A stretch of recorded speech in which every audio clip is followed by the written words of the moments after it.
말씀 나누겠습니다. 로마서 30번째입니다. 자, 로마서 2장 6절에서 16절까지 우리 함께 봉독하겠습니다. 하나님께서 각 사람에게 그 행한 대로 보응하시되 참고 선을 행하여 영광과 존귀와 썩지 아니함을 구하는 자에게는 영생으로 하시고, 오직 당을 지어 진리를 쫓지 아니하고 불의를 쫓는 자에게는 노와 분으로 하시리라. 악을 행하는 각 사람의 영에게 환난과 곤고가 있으리니 첫째는 유대인에게요 또한 헬라인에게며, 선을 행하는 각 사람에게는 영광과 존귀와 평강이 있으리니 첫째는 유대인에게요 또한 헬라인에게라. 이는 하나님께서 외모로 사람을 취하지 아니하심이니라.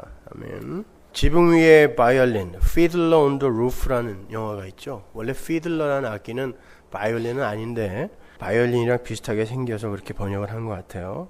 원래 원작의 제목은 테비에와 그의 딸들입니다. 테비에라는 유대인 아버지가 러시아 혁명 등의 그 외부의 영향에도 불구하고 종교와 전통 그리고 가정을 지켜나가는 그런 이야기죠. 닥터 지바고와 함께 러시아 혁명을 배경으로 한 아주 유명한 영화입니다. 유대인들에게 있어서 지붕은 불확실하고 불안정한 삶에서 전통과 자존심을 지키는 선택받은 인간의 생존 의지를 함축적으로 의미하는 거예요. 그게 지붕이에요. 유대인들에게 있어서 바깥 환경이 아무리 요동을 쳐도 하나님의 선택을 받은 유대인들은 그들의 전통과 종교 위에서 안전하다라는 걸 지붕 위에 바이올린이 웅변하는 거예요.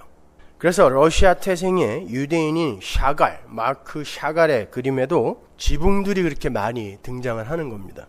샤갈의 죽은 남자, The Dead Man이라는 작품을 보면 지붕 위에 이미 죽어있는 남자가 바이올린을 켜는 그런 모습이 나오는데요. 유대인이면서 독실한 유대교도였던 샤갈이 유대인들의 자존심이자 전통을 상징하는 지붕 위에서 바이올린을 켜고 있는 이를 죽은 자로 그렸다라는 건 많은 것을 시사해 주는 거예요. 저희 자의적 해석이긴 하지만 인간의 전통과 종교와 그것을 다 아우르는 선행 체계와 지식 체계들로 덮어 씌운 인간들의 자존심이라는 그 지붕은 죽은 자들의 것이지 산 자들에게서 나와서는 안 되는 것임을 샤갈이 그려낸 것은 아닌가 제가 생각을 해봤습니다. 원래 인간은 스스로를 규합해서 한 지붕 아래에서 세력화되는 걸 금지당한 존재였어요. 그럼에도 인간들은 끊임없이 자신들의 지붕을 만들고 그 아래에서 세력을 규합하여 하늘에 대항하는 삶을 살았어요.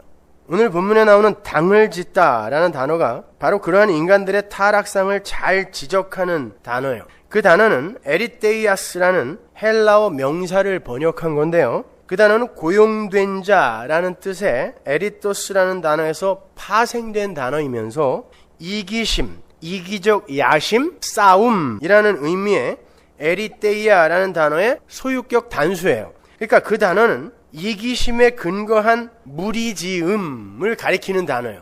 이해가 가세요? 무리가 지어져 있는데 서로 위에서 하나가 된 게 아니라 이기심을 채우기 위해 하나가 될 때 그 단어를 쓴단 말이죠. 무리를 짓기는 짓는데 진정한 하나됨을 목적으로 무리를 짓는 게 아니라 각 개체가 자기의 이기심을 위해서 서로를 이용하기 위해 무리를 짓는 그런 형국이에요. 누군가와 싸워야 되는데 혼자의 힘으로는 안 되니까 무리 져서 함께 싸우자는 거야. 그러나 너도 내 적이다 라는 것이죠. 그게 당 짓는 거예요. 사도는 육체의 일이라는 걸 설명하면서 그 단어를 종종 쓰곤 했어요. 고린도후서 12장 20절 보세요. 내가 갈 때 너희를 나의 원하는 것과 같이 보지 못하고 또 내가 너희에게 너희의 원치 않는 것과 같이 보일까 두려워하며 또 다툼과 시기와 분냄과 당 짓는 것과 중상함과 수근수근하는 것과 거만함과 어지러운 것이 있을까 두려워하고, 여기서 당 짓는 것이 똑같은 단어죠. 갈라디아서 5장 19절 육체의 일은 현저하니 곧 음행과 더러운 것과 호색과 우상 숭배와 술수와 원수를 맺는 것과 분쟁과 시기와 분냄과 당 짓는 것과 불리함과 이단과. 여기서 쓰인 단어들이 정확하게 오늘 본문에 나오는 단어와 똑같은 단어예요. 그러니까 당을 짓는 건 현저한 육체의 일이요 하나님께 저주를 받을 일이 확실한 거예요. 영어 성경 RSV는 그 단어를 마치 여러 당으로 나누어서 서로를 헐뜯는 당파 싸움의 의미로 그 단어를 번역했는데 그건 좀 가난한 해석입니다. 이 단어는 인간들끼리 당을 지어 싸우는 것 정도가 아닌 하나님과 인간의 대립 구도를 가리키는 거예요. 교회에서 파벌 나누어서 싸우지 마 이런 얘기 아니에요. 성경에는 그런 교훈 없어요. 인간들이 한 지붕 아래 모여서 자신들의 힘을 과시하고 과신하며 스스로의 자존심을 걸고 하나님을 대적하는 무리지음을 시도하는 것, 이걸 엘리테이아스라 그래요. 그것이 바로 당을 짓는 거예요. 그건 역사 내내 멈추지 않고 흐르는 인간 군상들의 일상이었어요. 특별한 때 일어났던 일이 아니라 그냥 일상이었어요. 그래서 사도는 그 당을 지음이라는 걸 진리를 쫓지 않고 불의를 쫓는 것이라고 명시를 하는 거예요. 그 전에 그게 바로 죄다라고 이야기했잖아요. 근데 여기서 당을 짓는 걸 바로 그렇게 설명을 한단 말입니다. 그게 죄의 본질이요 대표적 증상이라는 거예요. 그래서 모든 이들이 사실은 죄를 짓는데 그건 다 하나님께 짓는 거죠. 그래서 시편 51편에서 다윗이 그러는 거예요. 내가 하나님께만 범죄했다 이렇게 이야기를 하는 거죠. 예수 그리스도의 은혜와 공로를 의지하지 않고 인간들의 힘과 지혜를 의지해서 인간 무리의 대척점에 하나님을 세워놓고 그 하나님을 무력한 종이호랑이로 만들어버리는 걸 엘리테이아스, 당지음이라고 하는 거예요. 근데 그러한 한 지붕 밑에 무리지음이 진짜 공익을 위한 하나됨이 아니라 상대방을 위한 하나됨이 아니라 각자의 이기적 욕망을 성취하기 위한 무리지음이다라는 거예요. 그 모든 내용을 다 함의하는 게 엘리테이아스예요. 원래 인간은 하나님과 종적으로 하나가 되어서 인간들 사이에 횡적인 하나됨을 자연스럽게 획득하는 그런 존재로 지어진 거예요. 먼저 선행돼야 될 게 하나님과 인간의 종적 하나됨이에요. 거기서 횡적 하나됨이 주어지는 거거든요. 그 말은 이합 집산의 자발성이나 주도권이 인간에게는 애초에 주어지지 않았다는 말이에요. 그게 묵시 속 하나님 백성들의 존재 양식이에요. 인간들은 절대 스스로 하나가 될 수 없어요. 자기들끼리. 그러한 천국의 존재 양식이 제일 먼저 원시적으로 기술이 된 게 창세기 2장이에요. 24절 보세요. 이러므로 남자가 부모를 떠나 그 아내와 연합하여 둘이 한 몸을 이룰지로다. 성경의 한 몸 사상은 여기서 출발하는 거예요. 하나님의 형상으로 남자와 여자가 만들어졌죠. 우리가 우리의 형상으로 사람을 만들자 그래놓고 남자와 여자를 만들었단 말이에요. 남자만 만들고 여자만 따로 안 만들었다니까요. 그 남자와 여자, 즉 최초의 인류가 한 몸으로 지어지는 거예요. 지금 한 몸이에요. 떨어져서 서로 사람 안 되는 거예요. 그러니까 하나님의 백성은 각자 따로 독립성을 확보할 수 없고 개체적 존재성이나 주체성이나 독자적인 영역을 챙겨 가질 수가 없어요. 집합적으로 만들어진 거예요. 하나님에 의해서. 그러니까 각자 개인적으로 하나님 앞에서의 존재성을 챙겨 가질 수가 없어요. 하나님은 집단적으로 하나님의 형상으로 사람이라는 걸 만들었어요. 하나님의 백성이라는 걸 만들었단 말이에요. 아담이 없이 하와가 사람일 수 없고 하와가 없이 아담이 사람일 수 없는 것처럼 하나님의 백성, 즉 교회는 어떤 기준점으로서의 그 기호주의로 부름을 받은 집단적 존재예요. 당연히 그 기준은 예수 그리스도죠. 그러니까 교회는 개인의 성숙 정도나 됨됨이 등을 근거로 개별적 구원을 받을 수 있는 게 아니라 창세전에 이미 집단적으로 하나님에 의해 구원을 받은 거예요. 아담과 하와의 한 몸은 남자가 부모를 떠나서 아내와 연합함으로 이루어지는 한 몸이죠. 이 한 몸은 각자 개체의 어떤 됨됨이나 실수나 죄로 인해 멸해질 수 없는 한 몸이에요. 그런데 그 남자는 자신의 죽음으로 여자를 만들어내죠. 잠자한다는 건 항상 죽음을 메타포한다 그랬잖아요. 그리고 여자는 그러한 남자의 은혜 앞에서 나는 당신 없이는 존재할 수조차 없었던 그런 자입니다 라는 자기 부인에서 비롯된 순종의 고백을 하는 거예요. 그게 바로 올바른 하늘의 하나됨이에요. 둘 다 상대방 앞에서의 자기 존재성을 부정당하는 그런 방식이죠. 하나는 상대를 위해 목숨을 버리는 부정당하는 형식이고 다른 하나는 당신 없으면 나는 존재도 될 수 없습니다라는 자기 존재의 부정. 이렇게 하나님 나라의 한몸됨은 하나됨은 서로 자기가 부정당하는 그런 존재 양식으로 한 몸이 되는 거예요. 그러한 하늘 백성들의 존재 양식을 예수님과 교회가 크게 그려내고 있는 거예요. 그게 종적인 하나됨이고 그 결과로 하나님의 백성들이 그러한 양식으로 횡적 하나됨을 이루는 곳, 거기가 하나님 나라라는 것입니다. 그걸 설명해 주는 거예요, 성경은요. 그러한 하늘의 하나됨에는 오늘 본문에 당을 지음 안에 들어가 있는 이기심과 다툼이 배제되어 있어요. 그게 다른 거예요. 어떤 공동의 목적을 세우고 그 목적을 향해 하나로 모인다고 해서 그게 다 하나님이 기뻐하는 하나됨이 아니란 말입니다. 그러니까 자꾸 교회가 하나 돼야 된다, 하나 돼야 된다 그런 소리 하지 마세요. 알곡과 가라지가 하나가 되면 어떻게 되는 거예요? 그런 식의 하나됨 아니라니까요. 협동이라 그래요. 그냥 그거는 우리들 잘 먹고 잘 살기 위해서 다른 데에 우리 교회 이름 내기 위해서 잘 협동하자 그러잔 말이에요. 차라리 그건 성경이 이야기하는 하나됨 아니에요. 하늘의 하나됨은 하나님의 뜻에 복종하는 자들이 자신들의 피조물됨을 올바로 인식하고 수긍하며 하나님의 뜻을 따라서 하나님과 연합이 될 때 이루어지는 하나됨이에요. 그래서 하늘의 하나됨에는 지붕이 인간들이 세우는 전통이나 종교나 열심의 지붕이 아니라 유대인들의 그 지붕이 아니라 하나님의 장막으로 덮이는 거예요. 그게 요한계시록에 나오는 거죠. 그래서 하나님이 와서 덮으신다 그러죠. 그걸 장막이라고 그래요. 지붕이란 말이에요. 그것이 인간들이 세운 전통이나 열심, 종교성, 선행 등의 지붕이 아니라 하나님의 은혜라는 장막이 덮여 하나가 되는 거예요. 그래서 요한계시록에서 하나님의 백성들 위로 무엇가 내려온다? 장막이 내려와서 그들을 덮는다 그러죠. 성경 전편에 여러 번 반복되어 나와요. 그 장막의 이야기는 인본주의의 지붕이 벗겨지고 하늘의 지붕이 얹히는 거죠. 그게 하늘의 하나됨이에요. 그러한 창세기의 최초의 하나됨에 대한 부연을 사도 바울이 이렇게 설명해줘요. 창세기의 그 여자와 남자의 한 몸됨을 사도 바울이 에베소서에서 설명해주는 부분이에요. 여기가 에베소서 5장 22절 보세요.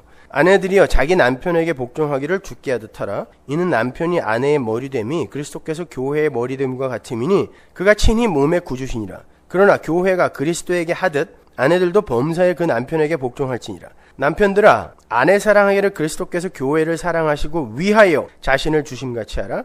이 비밀이 크도다 내가 그리스도와 교회에 대하여 말하노라. 사도는 아내를 교회로 남편을 예수 그리스도로 비유를 해서 예수 그리스도와 교회의 하나됨을 설명하고 있어요. 근데 그 하나됨은 순종에서 비롯된 하나됨이요 상대를 위해 목숨을 버리는 희생에서 비롯된 하나됨이죠. 예수의 희생에 의해서 우리가 존재가 되었고 하늘의 백성이 되었다라는 복음의 내용을 올바로 인식하고 그 은혜의 셈 앞에서 납작 엎드리는 게 하나됨의 유일한 길이라는 거예요. 근데 인간들은 자기들의 인기와 명성과 힘을 증명하고 자랑하기 위해 하나가 되려고 한단 말이에요. 그건 하나님이 부수시는 거지 우리가 추구해야 할 바가 아닌 거예요. 그들에게 요구되는 게 바로 앞장에 나오는데요. 에베소서 4장 3절 보세요. 평안에 매는 줄로 성령의 하나 되게 하신 것을 힘써 지키라. 우리가 하나 된 게 아니라 성령이 하나 되게 하셨다 그러죠. 그걸 지키는 거예요. 몸이 하나요 성령이 하나이니 이와 같이 너희가 부르심의 한 소망 안에서 부르심을 입었느니라. 주도 하나요 믿음도 하나요 세례도 하나요 하나님도 하나이시니 곧 만유의 아버지시라. 만유 위에 계시고 만유를 통일하시고 만유 가운데 계시도다. 빌립보서에서는 사도가 어떻게 권면하는지 보세요. 2장 1절. 그러므로 그리스도 안에 무슨 권면이나 사랑의 무슨 위로나 성령의 무슨 교제나 긍휼이나 자비가 있거든 마음을 같이하여 같은 사랑을 가지고 뜻을 합하며 한 마음을 품어 아무 일에든지 다툼이나 허용으로 하지 말고 오직 겸손한 마음으로 각각 자기보다 남을 낮게 여기고 각각 자기 일을 돌아볼 뿐더러 또한 각각 다른 사람들의 일을 돌아보아 나의 기쁨을 충만케 하라. 다른 곳에서는 너희 안에 이 마음을 품으라 라고 하면서 예수님이 자기의 목숨까지 다 비워내고 너희를 살리지 않았니? 이렇게 그 한 마음, 그 마음을 품으라고 그래요. 강조해요. 하나됨을 힘써 지키라고 그러고 한 마음을 품으라고 그래요. 그런데 그 하나됨은 자기보다 남을 낮게 여기는, 더 훌륭하게 여기는 그러한 것에서 나오는 하나됨이란 말이에요. 근데 이게 잘 되던가요? 잘 안 되죠. 하늘의 하나됨은 자신이 은혜 앞에서 전적으로 무력한 자라는 것을 인정하고 수긍하는 것에서 시작이 되며 그러므로 말미암아 나는 죄인 중에 괴수니까 나보다 못한 사람은 하나도 없다라는 고백에서 성취되는 건데 그게 쉽냔 말이에요. 잘 안 되잖아요. 하나가 되고 싶어 하기는 해요. 그런데 전부 자기의 이름과 자기의 영광과 자기의 체면을 세우기 위해 하나됨을 추구해요. 내가 죄인이라는 것을 고백하기는 하는데 그래도 쟤보다는 내가 조금이라도 낫지 않나라는 마음을 요만큼씩은 다 갖고 있어요. 여러분, 그걸 당지음이라고 해요.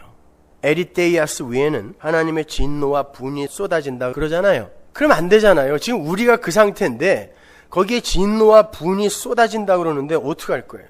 그래서 하나님은 인간들의 하나 되려는 시도를 역사 속에서 부수고 흩으시는 거예요. 인간들 스스로의 자존심 챙기기를 흩어버리고 부수신다는 뜻이에요. 그게 역사인 거예요. 그걸 성도는 알아먹고 인간들은 못 알아먹어요. 끝까지 하나됨을 추구해요. 그리고 하나님과 하나된 자들을 만들어서 역사와 공간을 초월한 하나를 만들어내시는 거예요. 그걸 새창조라고 해요. 그러니까 새창조라는 울타리 안에 들어있는 이들은 이 역사 속에서 자기 존재성과 주체성에 철퇴를 맞고 부수어지는 삶을 살게 되어 있어요. 반드시. 잠언 13장 24절 보세요. 초다를 참아 못하는 자는 그 자식을 미워함이라. 자식을 사랑하는 자는 근실이 징계하니라. 초달이라는 말은 채찍으로 후드려 패다라는 뜻이에요. 자식을 채찍으로 패지 못하는 자는 자식을 사랑하는 게 아니라 사실은 자식을 미워하는 자다라고 이야기하는 거예요.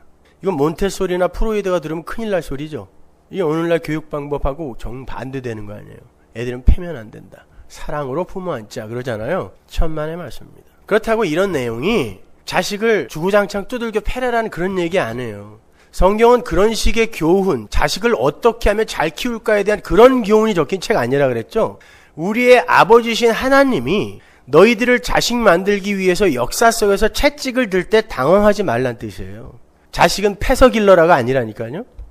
고린도전서 8장 6절 보세요. 그러나 우리에게는 한 하나님 곧 아버지가 계시니 만물이 그에게서 났고 우리도 그를 위하며 또한 한 주 예수 그리스도께서 계시니 만물이 그로 말미암고 우리도 그로 말미암았느니라. 우리 아버지가 누구예요? 하나님.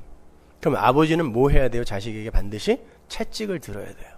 그래서 여러분의 인생에 예수 안 믿는 자들은 전혀 맞아보지 못하는 특별한 채찍이 등장하는 거예요. 야, 예수 믿었더니 왜 이렇게 재수가 없어졌지? 맞는 거예요. 잘 가는 거예요. 예수님이 여러분이 하나님의 아들임을 인정하시는 거예요. 예수님도 그러시잖아요. 승천하시기 전에 내가 너희를 고아와 같이 안 내버려 둘 거야 그러죠. 굉장히 기쁜 소리로 들었죠. 그거요. 돌아다니면서 내가 원하는 거 다 들어주겠지. 아니요. 아버지 역할을 하겠다는 거예요. 그래서 거기에 고아라는 단어가 등장하는 거예요. 죽이겠다는 뜻입니다. 채찍으로 패서.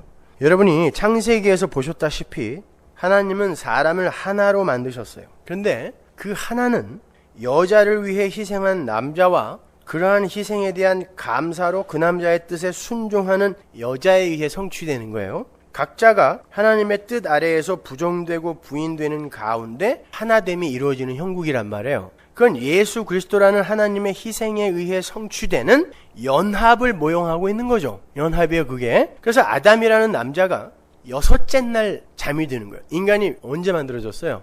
6째 날. 여자는 남자가 만들어지고 한참 있다 만들어진 거 아니에요. 거기서 날짜 계산하고 있지 마세요. 오래오래 놔뒀으니까 나중에 에이구 독처하는 게 좋지 못하니까 참 저렇게 외로워하는 거 아버지가 돼서 못 보겠다. 그러니까 자꾸 거기에 시간을 집어넣는 거예요. 아니에요. 하나님이 우리의 형상대로 사람을 만들자 그랬잖아요. 한 날 만들어진 거란 말이에요. 그리고 남자 여자 만들었다 그랬으니까 남자를 만들고 그 남자를 6째 날 죽이는 거예요. 잠들게 하는 거예요. 근데 6째 날이 무슨 요일이에요? 그 다음 날이 안식일이었잖아요. 안식이죠, 7째 날이. 그럼 안식일 전날은 금요일이죠? 금요일 날 예수님 죽은 거예요. 안식 후 첫날 3일째 부활한 거고. 그래서 남자가 6째 날 죽는 거예요. 잠드는 거예요. 그리고 그 옆구리가 뚫리고 그의 심장을 막고 있는 갈비뼈가 적출이 돼요. 아주 죽는 거죠. 그리고 그 안에서 새로운 신부, 교회가 탄생되는 그 이야기를 하는 거란 말입니다. 그런데 그렇게 해서 둘은 한 몸이 되는 거거든요. 그게 한 몸 사상이에요. 성경의 한 몸 사상. 그런데 그렇게 한 몸이 되어라 라고 그게 이제 인간인 아담과 하와에게 넘어가자마자 무슨 일이 생겨요? 분열이 생기죠. 안 된다는 뜻이에요. 그거는요. 그러니까 사람끼리 너희들끼리 한 몸 되어서 하나님이 기뻐하는 그런 한 몸 되려고 애쓰지 말란 뜻이에요. 그래서 제가 결혼식 주례할 때는 항상 이야기하죠. 너무 그런 거 애쓰지 말라고. 안 된다고. 격려를 해줘야 되는데 아주 초를 쳐가지고 시작부터 안 되잖아요. 뭐가 돼요? 여자는 남자를 타고 넘어가고요. 남자는 여자에게 모든 책임을 전가시켜버려요. 금방 분열이 생겨요. 거기에 마귀라는 존재가 같이 손을 얹는 거죠. 생각해 보세요. 하와가 아담 보고 선악과를 먹으라고 한 건 너 내 편 하자라고 하나됨을 추구한 거예요. 근데 거기에 마귀가 같이 손을 얹는 거죠. 그게 무슨 말이냐면 여러분 마귀를 딴 데서 찾지 마세요. 악마를 보았다? 마귀는 내 안에 있어요. 내 안에 있는 마귀 못 보고 딴 데서 자꾸 악마 찾는 그놈이 악마예요.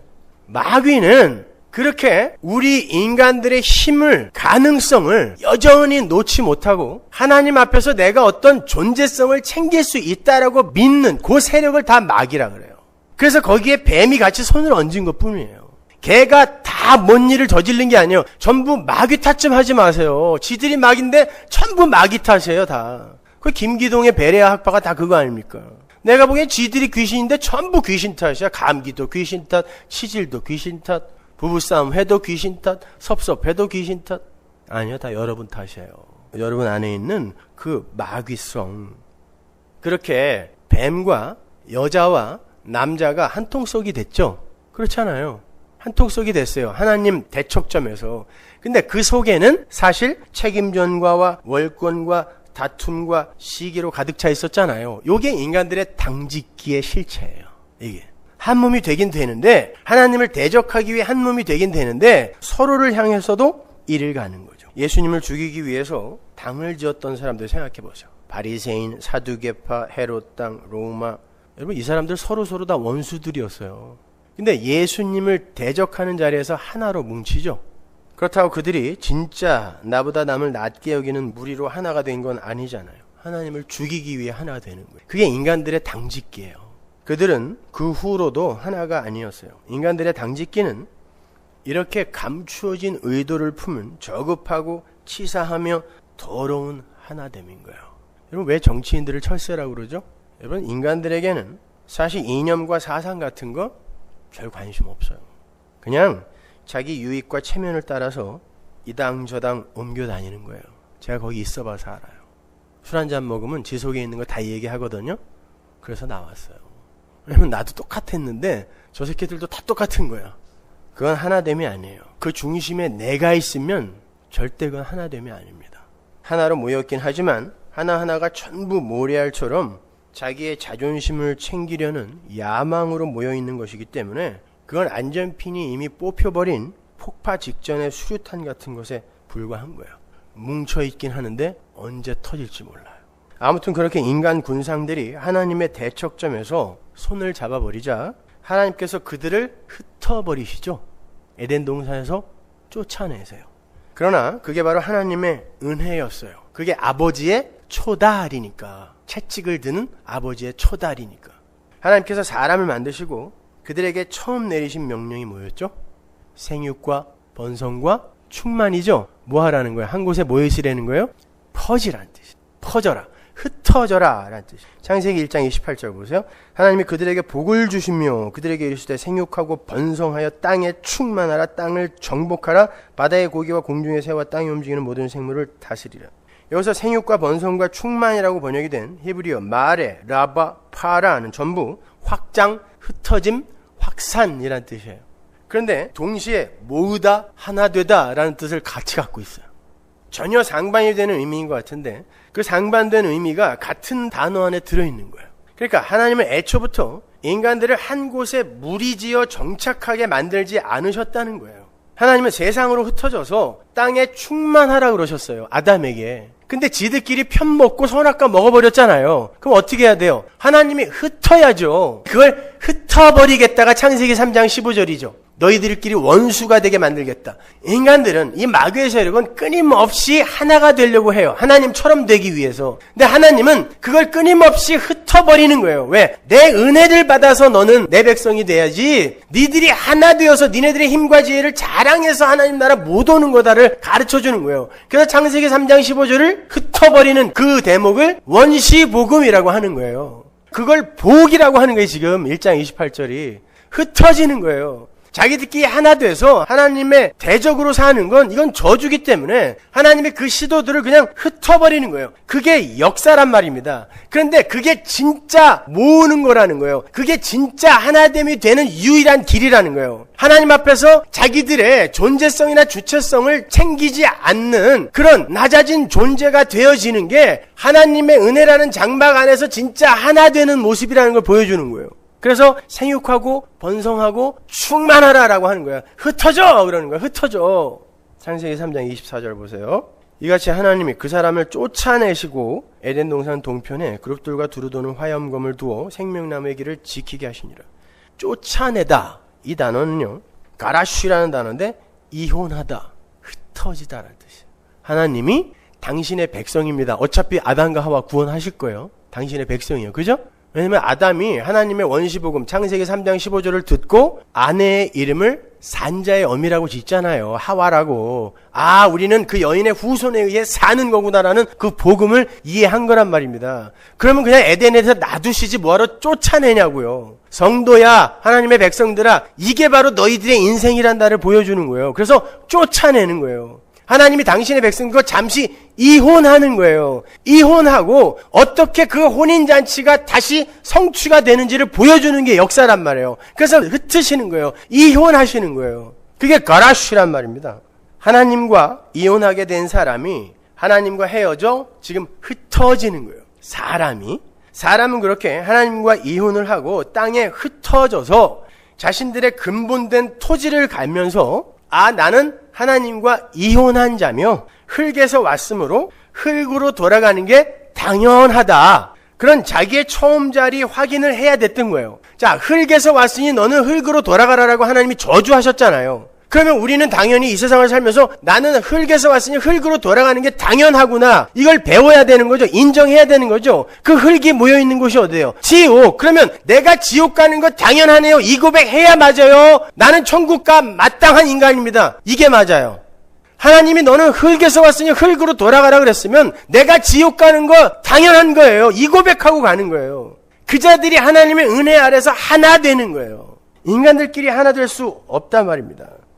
나는 도저히 하나님과 혼인관계에 놓여질 수 없는 자임을 깨닫고 자인하는 게 진짜 하나됨의 시발점인 거예요. 그렇게 자기 존재의 처음 자리를 올바로 인식하게 된 그 사람에게 가장 절실한 게 뭐였어요? 나는 흙에서 왔으니 흙으로 돌아가라는 하나님의 저주에 의해 지옥에 떨어져야 하는 죽은 자가 많네 라는 자각이 있을 때 그 사람에게 가장 절실한 게 뭐겠어요? 생명이죠.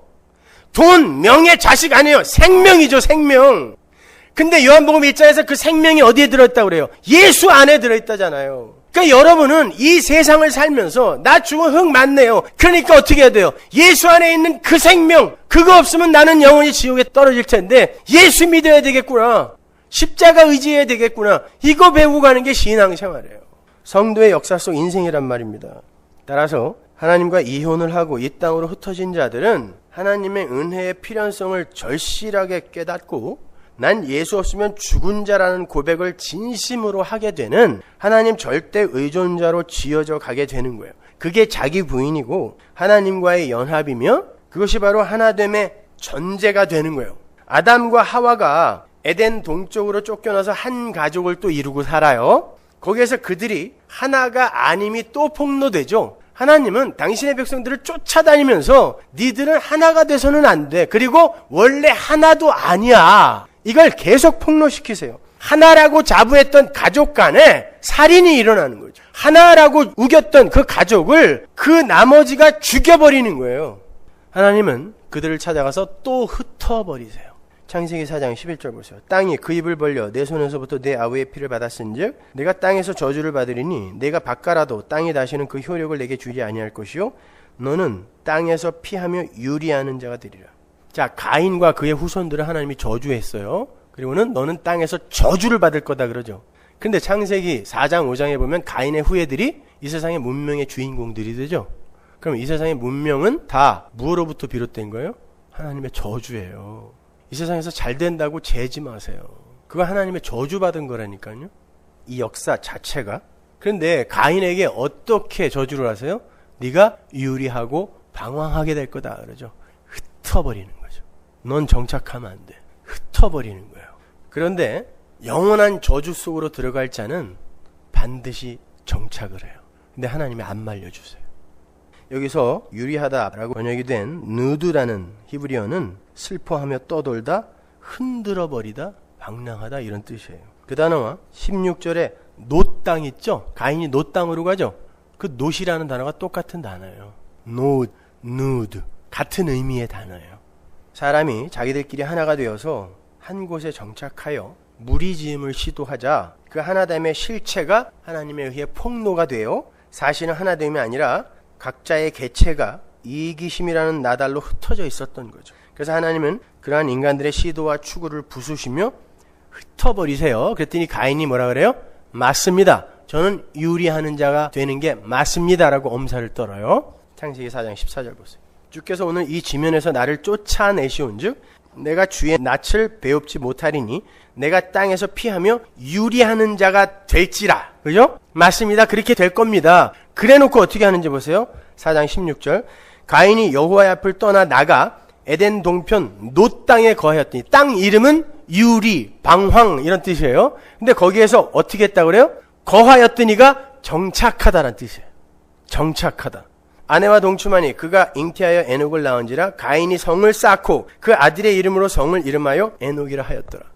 유리 방황이라는 땅에 마치 하나님을 조롱하듯 정착을 하여 성까지 쌓는 거죠. 해볼 테면 해보자는 거예요.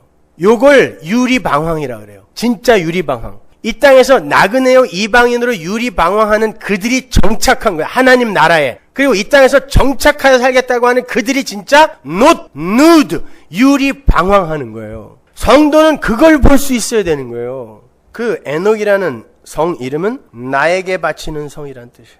그리고는 가인의 후예들이 그곳에서 문명과 예술과 문화와 과학의 주인공들이 되어서 역사에 정착하는 모습이 4장 말미에 자세하게 적혀 있어요.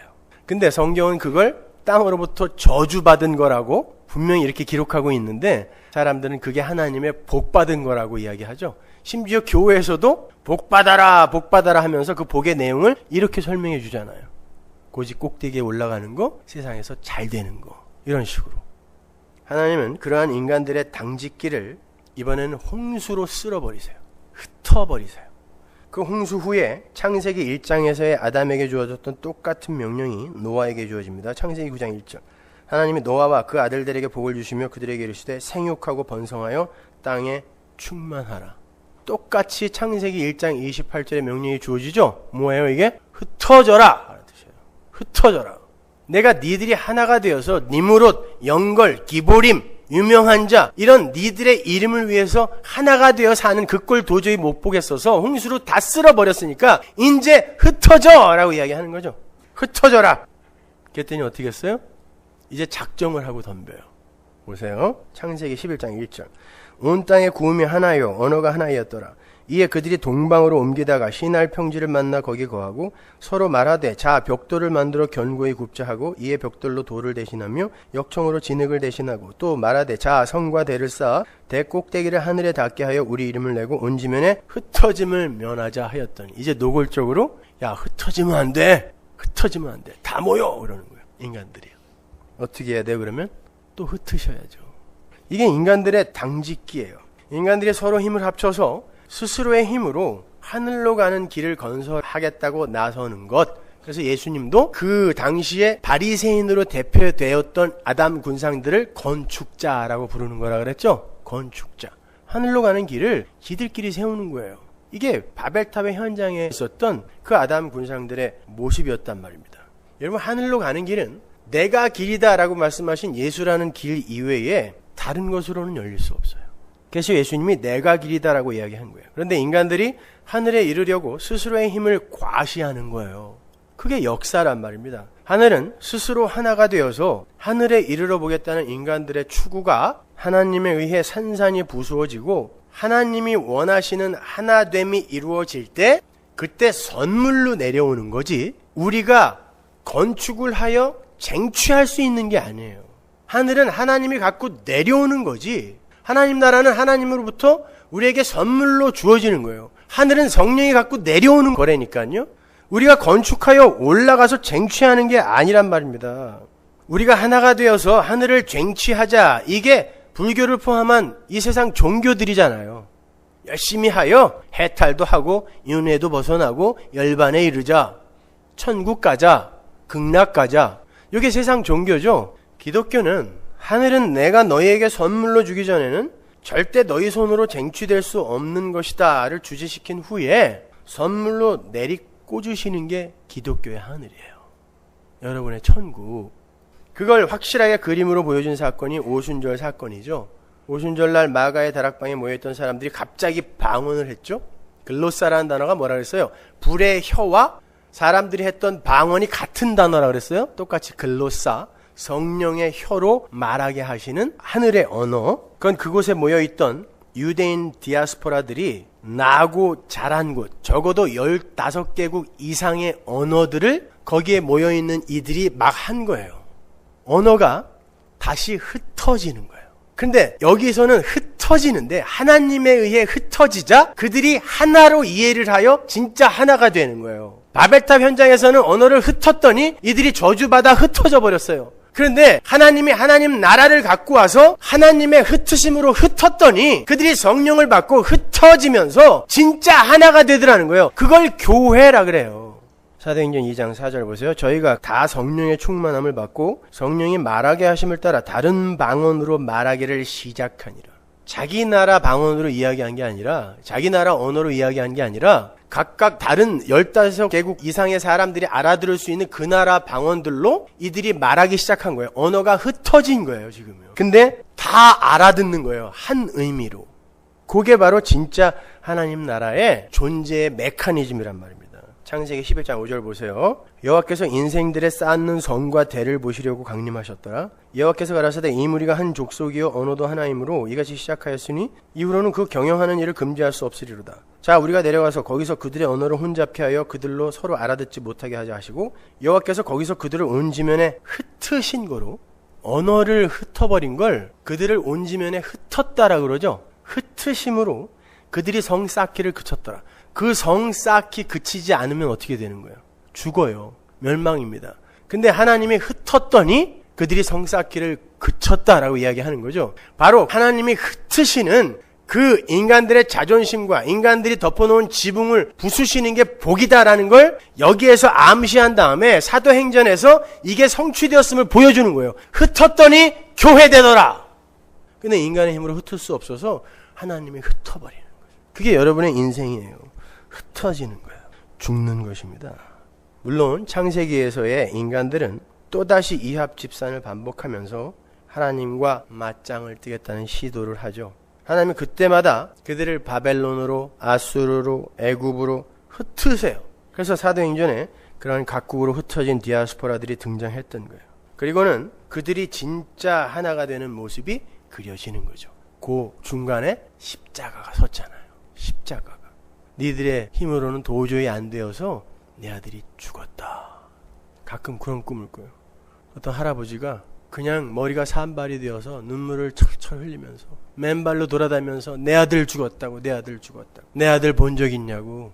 근데 사람들이 다 몰라요. 난 소도 사야 하고요, 나는 밭에도 가야 되고요, 장가도 가야 되고요. 그 할아버지가 눈물 흘리면서 계속 붙들며 이야기를 하죠. 아니 니들 때문에 내 아들이 죽었다니까. 그거 아냐고. 근데 거기다 대놓고 또 병 고쳐주세요, 부자 되게 해주세요. 하나님은 오늘도 그 아들의 죽음으로 슬퍼하고 계신데 우리는 그 아들의 죽음 앞에서 그 아버지를 조롱하는 것입니다. 하나님의 흩으심의 결과가 어떠한 열매를 맺는지 보라는 거예요. 생육하고 번성하여 땅에 충만하라는 하나님의 명령이 지켜졌을 때 진짜 하늘 백성의 하나됨이 성취된다라는 걸 보여주는 거예요. 근데 인간의 힘으로는 그게 안 되니까 십자가가 개입을 하는 거죠. 하나님의 십자가로 인간들의 자기 우상화, 당짓기를 깨 부수시는 거예요. 그래서 승천하시기 전에 예수께서 당신의 제자들에게 또다시 너희들은 흩어져라 명령하고 가시는 거예요. 마태복음 28장 18절 보세요. 예수께서 나와 일러 가라사대 하늘과 땅의 모든 권세를 내게 주셨으니 그러므로 너희는 가서 모든 족속으로 제자를 삼아 아버지와 아들과 성령의 이름으로 세례를 주고 내가 너희에게 분부한 모든 것을 가르쳐 지키게 하라. 볼지어다 내가 세상 끝날까지 너희와 항상 함께 있으리라 하시니라. 사도행전 1장 8절 보세요. 오직 성령이 너희에게 임하시면 너희가 권능을 받고 예루살렘과 온 유대와 사마리아 땅 끝까지 이르러 내 증인이 되리라 하시니라. 뭐라는 거예요? 이거 단순히 전도하라 이 말하는 거 아니에요. 흩어져라. 너희들의 그 흩어지는 삶 속에서 내일은 내가 하겠다는 뜻이에요. 우리가 누구를 전도합니까? 하나님의 창세전 택한 백성이 우리의 삶을 통하여 그냥 하나님에 의해 불려 들어오는 거예요. 그런데 제자들이 흩어졌나요? 예루살렘 교회에 또 뭉쳐진 소금처럼 꽁꽁 뭉쳐 있었죠? 어떻게 하세요? 또 흩으세요. 그 흩어짐에 스데반의 죽음이 기화가 되죠. 예수 그리스도의 죽음을 모형하는 거예요. 사도행전 8장 1절 사울이 그의 죽임당함을 마땅히 여기더라. 그가 스데반이에요. 그날에 예루살렘에 있는 교회에 큰 핍박이 나서 사도 외에는 다 유대와 사마리아 모든 땅으로 흩어지니라. 이렇게 인류의 역사는 인간들 측에서 만들어내려 하는 인류의 하나됨과 그것을 흩어버리시며 하나님과의 하나됨을 먼저 고민하라는 하나님 측에서의 열심이 서로 충돌을 하는 현장이에요. 따라서 이 서머나교회라는 이 로컬 처치는 그 자체로 우리가 유지하고 확장하는 걸 목적으로 삼아서는 안 돼요. 여러분은 교회가 커지고 또 탄탄해지고 하는 걸 자랑해서는 안 돼요. 흩어져야 되는 거예요. 오히려 하나님이 언제 예루살렘에서라도 그냥 잘 모여서 여기에서 크게 부흥시켜라 그랬나요? 흩어져라. 니들 하나하나가 흩어져야 내가 일을 할 거 아니야 얘기한 거예요. 그러니까 엉뚱한 거 목적하지 마세요. 우리 교회가 요즘 사람들이 많이 온다고 해서 다들 그냥 기들이 살아가지고 흩어져야 돼요. 그러니까 인간들의 가능성과 자존심을 버리지 못하고 자기들 스스로의 힘으로 하늘에 닿아보겠다는 자들은 끊임없이 당을 짓고 하나님은 계속해서 그들의 당짓기를 파해버리시고 예수를 머리로 한 하늘의 당짓기를 버리시는 게 이 역사예요. 그렇게 로마서는 1장 1절부터 시작해서 전부 왜 의인은 하나님이 선물하시는 믿음에 의한 의로만 살아날 수 있는가라는 인간 자체의 자격과 공로의 그 부정이 전제로 깔려있는 거예요. 니들은 안 된다라는 게 전제로 깔려있는 거예요. 에베소서 2장 16절 보세요. 또 십자가로 이 둘을 한 몸으로 하나님과 화목하게 하려 하심이라. 원수된 것을 십자가로 소멸하시고. 한 몸은 무엇으로 만들어요? 십자가로 만든다 그러잖아요. 인간의 의지와 결단으로 안 돼요. 십자가로 한 몸이 되는 거예요. 거기에 인간의 노력과 열심과 자격과 공로는 완전히 배제되어 있는 거예요. 요한계시록으로 가면 각 족속과 방언으로 흩어졌던 자들이 한 곳으로 돌아오는 장면이 나오는데 이제 진짜 하나가 되는 거예요. 묵시 속에서 그들 흩어짐에서 하나로 모여지는 곳에서 어떤 노래를 하는지 보세요. 계시록 7장 9절 일 후에 내가 보니 각 나라와 족속과 백성과 방언에서 이거 흩어진 거죠. 하나님이 흩으셨더니 하나님의 백성들은 흩어졌어요. 그렇게 흩어진 하나님의 백성들이 나중에 이제 한 곳으로 기호가 있는 그곳으로 모이는데 뭐라고 찬송하는지 보세요. 능히 셀 수 없는 큰 무리가 흰옷을 입고 손에 종려가지를 들고 보좌 앞과 어린 양 앞에 서서 큰 소리를 외쳐 가로되 구원하심이 보좌에 앉으신 우리 하나님과 어린 양에게만 있다. 그거 배우고 오는 거예요. 흩어져서. 다른 거 하는 거 아니에요. 우리가 하나 되어 절대 하나님 나라로 가는 길 건축 못한다. 그거 배우고 오는 거예요. 흩어져서. 하늘의 하나됨은 어린 양 예수에 의해서만 가능하다는 걸 깨달은 자들이 그 구원의 현실을 찬송하며 한 곳으로 모이는 거예요. 그러니까 하나님의 백성들은 이 역사 속에서 흩어짐을 경험하면서 절대로 인간 스스로의 힘으로는 구원에 이를 수 없다는 걸 배워야 하는 거고 하나님 나라 백성들이라는 존재 자체가 보좌에 앉으신 하나님과 어린 양 예수에 의해서만 발생이 가능한 것임을 확인하는 삶을 살아야 되는 거예요. 그렇게 하나님은 인간들로 하여금 이 역사와 사회의 구조적 모순을 겪게 하시면서 끊임없이 탈주를 시도하게 하세요. 끊임없이 보다 나은 삶을 위해 탈주하는 걸 노마디즘이라고 그러죠. 들레지의 노마디즘. 끊임없이 탈주를 시도하게 하시고 그럼에도 인간들은 또다시 재고착화, 재고정화의 시도를 내어놓죠. 왜? 정착해야 되거든요. 유리하면 불안해서 못 살아요. 그러니까 끊임없이 하나님은 흩으세요. 사회와 이 역사와 인생의 구조적 모순들을 경험하게 해서 흩으시는데 인간들은 끊임없이 재고착화, 재정형화를 시도하는 거죠. 이게 들레제 노마디즘이에요. 근데 그 속에서 하나님의 백성들만 진짜 흩어지더라는 거예요. 장막을 들고 흩어지더라는 것입니다. 인간들의 자존심, 그걸 챙기고 추구하기 위해 전 인류가 손에 손을 잡고 달려가는데 거기서 떨어지더라는 거예요. 흩어진다는 뜻은. 이거 아니구나. 그게 흩어지는 거예요. 그런 면에서 최근에 세계 각처에서 일어나고 있는 자연재해들은 과학 문명 속에서 기고만장하고 있는 인류의 당직기를 흩으시는 하나님의 손길의 측면에서 이해를 해야 되는 거예요. 인간을 비롯한 자연, 모든 천지 만물은 다 하나님과 하나님의 뜻을 드러내기 위해 존재하는 소품일 뿐입니다. 기분 나쁘시겠지만 하나님의 창세전 언약, 존재는 내 아들의 피로서만 발생될 수 있다라는 창세전 언약을 드러내기 위해 하나님과 하나님의 언약을 펼치는 게 역사란 말이에요. 그리고 거기에 소품으로 쓰이는 게 천지 만물이란 말입니다. 절대 이 세상은 하나님이 여러분에게 살기 좋은 환경으로 주신 게 아니에요. 그래서 성경은 만물이 하나님에게서 나오고 하나님에게로 돌아간다라고 하는 거예요. 그리고 그리스도를 위하여 존재하는 것이다라고 이야기를 하는 거예요. 하나님을 위하여 창조됐다라고 이야기하는 거예요. 우리를 위하여 만물이 존재하는 게 아니란 말입니다. 따라서 이 천지 만물은 인간의 생존을 위해 인간이 거하기 알맞은 환경으로 존재하는 게 아니라 하나님의 언약을 세상에 드러내고 그 언약 성취의 과정을 통해서 하나님의 하나님 되심을 드러내는 역할로 존재하는 거예요. 그럼에도 인간들은 그러한 자연과 우주 속에서도 자신들의 생존에만 관심을 가져요. 이게 인간들의 당직기예요. 우리도 하나님처럼 되었는데 왜 우리가 하나님을 설명하는 도구로만 쓰여야 돼? 당을 짓는 거죠. 자기들의 생존에만 관심을 가져요. 그 속에 담긴 하나님의 뜻이 무엇인지를 헤아리려 하는 이들이 없는 거예요. 그러니까 쓰나미나 대지진 같은 그런 자연재해가 일어나도 그 속에 담긴 하나님의 뜻이 무엇일까를 헤아리려고 하는 게 아니라 어떻게 하면 그러한 자연재해를 예방하고 방지하여 우리의 생존을 우리가 지킬까에만 관심이 있는 거죠. 여러분, 정말 인간의 문명이나 과학이 자연재해로부터 인간을 지켜줄 수 있어요? 여러분, 최근에 일본에 쓰나미가 덮쳤을 때 정작 일본이 가장 불안해하고 두려워했던 게 뭐예요? 원자력 발전소입니다. 인간들의 기대대로면 원자력 발전소가 쓰나미를 막아줄 수 있어야 되는데 쓰나미가 일어나니까 인간들의 그 최고의 과학이 인간을 향하여 포문을 열더라는 것입니다. 무슨 과학이 자연으로부터 인간을 지켜줘요? 천만의 말씀입니다. 이런 자연재해는 빙산의 일각이에요. 잠깐 파도가 몇 미터만 지자리를 벗어나도 인간들은 이렇게 속수무책입니다. 그런데 정말 하나님께서 마음 먹고 자연의 법칙을 잠깐 놔버리시면 어떡할까요? 5초만 놓으면 5초 안에 다 망하는 거예요. 하나님의 일반 은총이 5초만 풀어지면 인류는 즉시 망하는 거예요. 그런데 그걸 지금 막아보겠다라고 하는 거예요. 하나님은 끊임없이 나팔을 불고 계신데 인간들의 손에 손을 모아서 야, 구호 헌금도 보내고 하나가 돼야지. 종교 간에도 하나가 돼야지. 당짓는 거예요.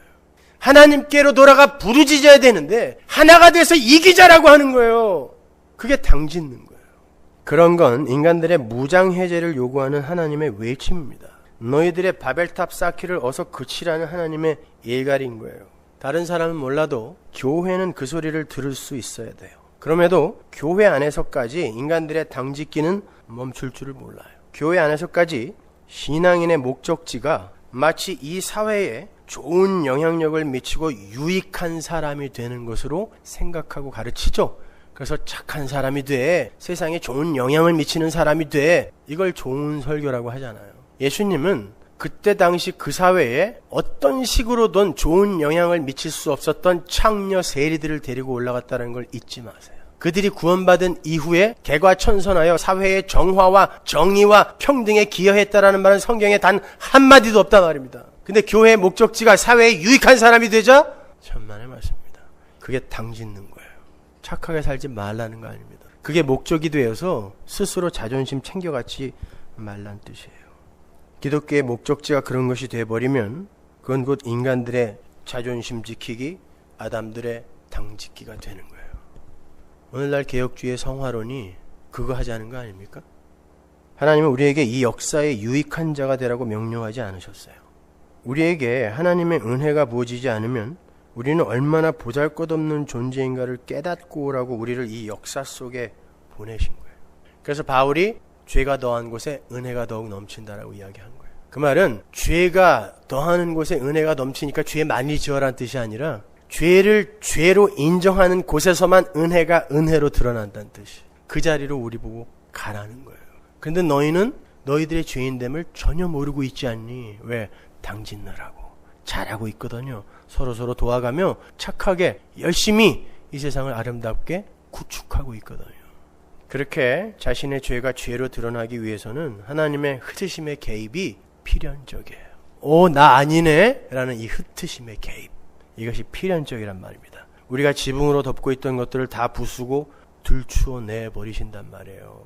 거기에서 조금씩 자신의 가치와 유익을 중심으로 살던 자의 삶이 움직이기 시작하는 거예요. 내 힘 이거 진짜 힘 아니고 내 지혜 진짜 지혜 아닌 거구나.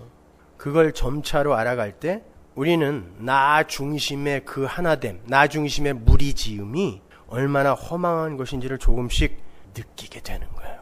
저는 사실 꽤 오랫동안 이 서문화교회는 저를 중심으로 하나가 되어 있다고 착각하고 있었어요. 마귀는 다른 데 있는 게 아니에요. 정말이에요. 그래서 가끔 내가 빠진 이 서문화교회를 상상하면서 굉장히 안타까운 마음에 가슴을 쓸어내리기도 했어요. 그런데 얼마 전부터 그런 소리가 들려요. 네가 뭔데? 라는 이런 일갈이 들리기 시작했어요. 교회의 주인은 하나님입니다. 교회의 목자 아닙니다. 하나님입니다. 그래서 예수님께서 내 양이라 그러죠.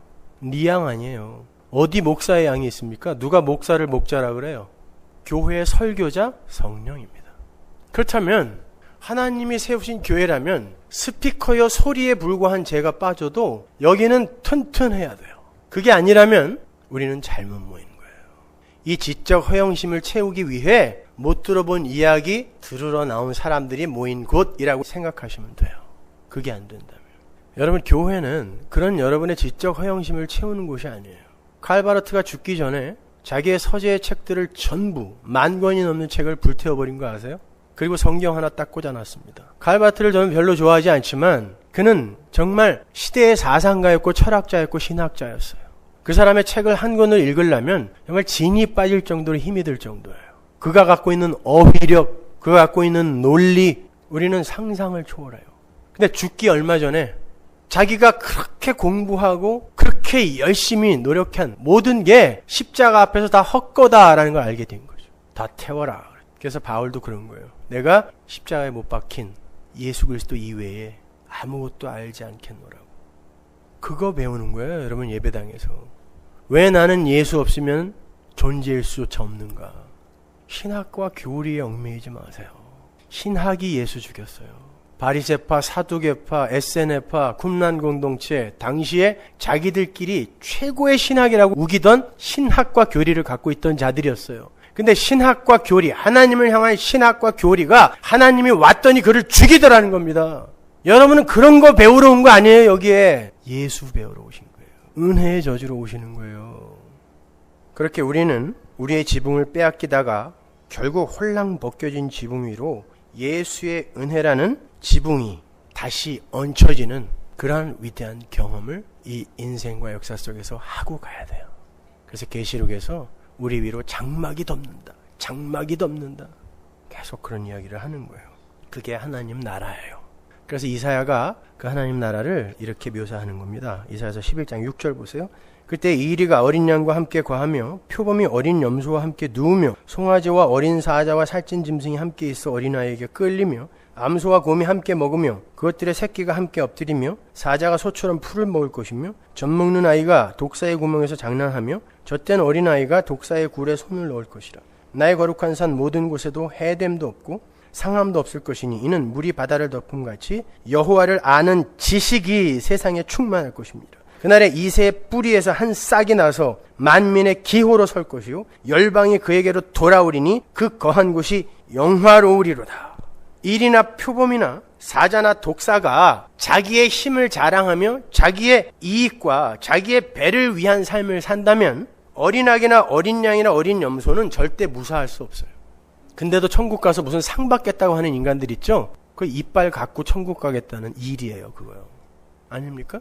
다른 이들보다 나는 걔네랑 동등한 자리에서 그렇게 살 수는 없어. 이거 아닙니까? 상을 요구한다는 건. 그러면 거기에서도 잡아먹히고 잡아먹는 일이 생기게 돼요. 근데 거기는 그런 일이 없어요. 일이나 사자나 표범이나 어린 양이나 어린 아이가 같이 노는 거예요. 그것은 붕어빵처럼 똑같은 모양의 똑같은 힘을 소유한 자들이 모여 사는 그런 재미없는 곳이 아니라는 거예요. 천국에 갔더니 전부 배용준이야, 막 그냥. 그 전부 최주.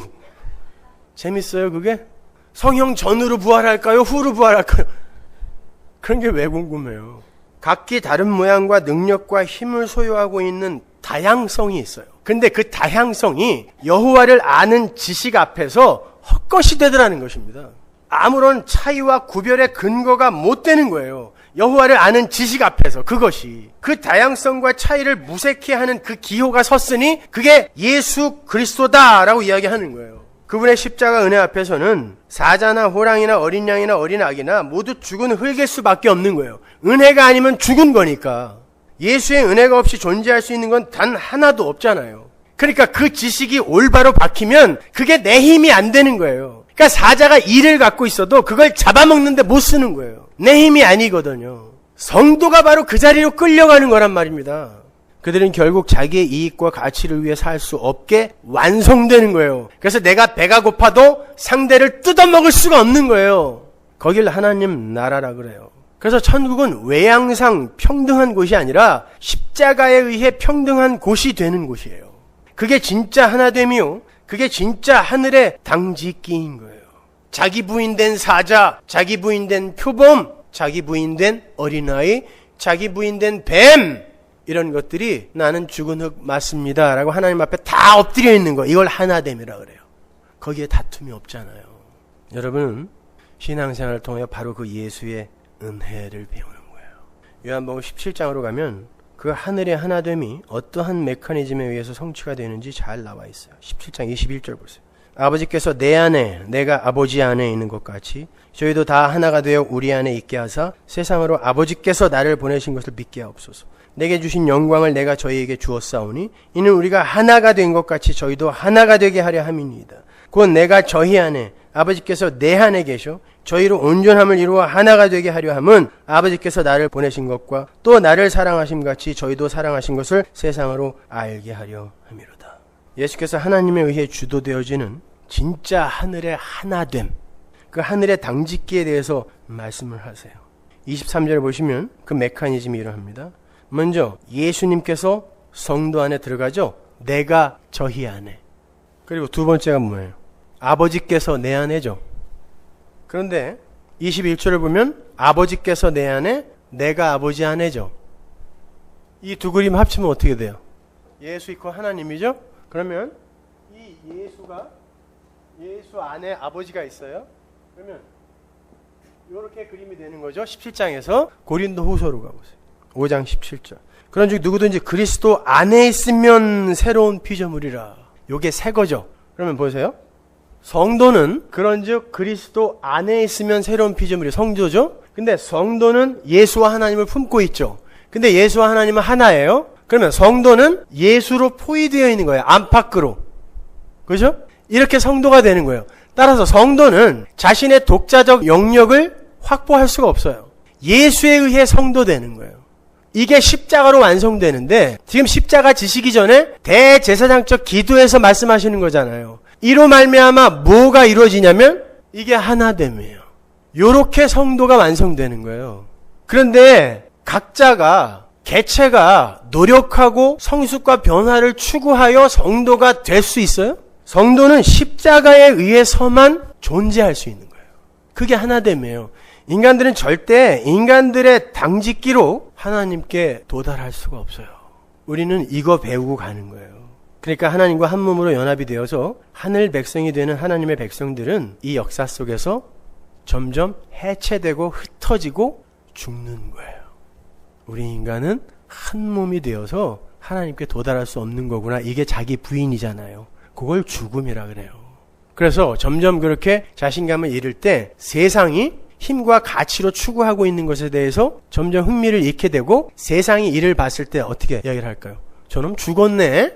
우리는 세상을 보고 세상 죽었네. 그게 갈라디아서 6장 14절이에요. 그러나 내게는 우리 주 예수 그리스도의 십자가 외에 결코 자랑할 것이 없으니 그리스도로 말미암아 세상이 나를 대하여 십자가에 못 박히고 내가 또한 세상을 대하여 그러하니라. 번역이 조금 어눌한데 표준세 번역이 번역을 잘했어요. 그런데 내게는 우리 주 예수 그리스도의 십자가 밖에는 자랑할 것이 아무것도 없습니다. 그리스도로 말미암아 내 쪽에서 보면 세상이 죽었고 세상 쪽에서 보면 내가 죽은 겁니다. 이게 정확한 번역이에요. 그래서 여러분은 이 세상 속에서 계속 죽은 자로 밀려내려가는 거예요. 그걸 성도의 신앙생활이라 그래요. 그러니까 좀 변했다고, 성숙되어졌다고, 성경 좀 많이 안다고 자랑 좀 하지 마세요. 뭐 그렇게 대단하게 많이 알아요? 그리고 뭐 이렇게 대단하게 많이 착해졌습니까? 솔직히. 한번 터지면 옛날로 금방 돌아가잖아요. 연극들 하지 마세요. 성도는 성숙되어 만들어지는 것이 아니라 태초부터 있던 자들이 역사 속에서 발견되는 거예요. 여러분은 점점 성숙되어지는 게 아니라 하나님에 의해 완성된 여러분 자신을 조금씩 밝히 보게 되는 거예요. 그걸 성숙이라고 하자면 하자고요. 그걸 변화라고 하자면 하잔 말입니다. 그러나 여러분이 변하여 여러분이 인간들의 자존심을 챙겨가져 성도가 될 수 없는 거예요. 시간이 가면 변하겠지? 시간이 가면 성숙되겠지? 그런 말씀 마세요. 그게 성화론 아닙니까? 시간이 가면 갈수록 우리는 변화될 거야. 성숙될 거야. 여러분, 시간이 객관적 실체가 맞습니까? 시간이 뭐예요? 시간이 객관적 실체가 맞아요? 아침, 점심, 저녁. 시간이죠. 아침밥, 점심밥, 저녁밥. 뭐가 달라요? 밥이라는 것과 밥을 먹는 행위 다 같은데 행위자의 행위를 인간들이 밖에서 이렇게 하나 둘 세는 걸 시간이라 그래요.